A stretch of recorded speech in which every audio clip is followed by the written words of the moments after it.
আপনাদের দাদা বাড়ি এসেছিল, এসে আমাদের সবাইকে এই যে বাইরের রাজ্যে নিয়ে চলে যাচ্ছে, যেখানে উনি থাকেন, কাজ করেন। তাই আমরা ট্রেনে বসে আছি, যাচ্ছি। পরের দিন হয়তো ভিডিও আসতে পারে, আবার নাও আসতে পারে, তো আপনারা সেইভাবে মানিয়ে নেবেন। ব্রিজের ওপর দিয়ে ট্রেন যাচ্ছে আর আমরা সবাই ট্রেনে বসে আছি। নদী বা সমুদ্র কি জানি না, তবে খুব বড়। আর ব্রিজগুলো দেখুন কত বড়, আমি এর আগে কখনো দেখিনি, দেখলাম।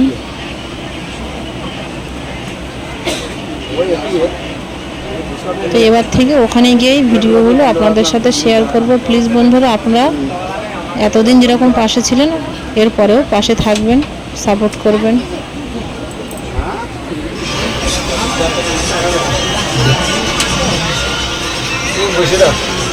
কেন হয়ে গে চার্জ হয়ে গে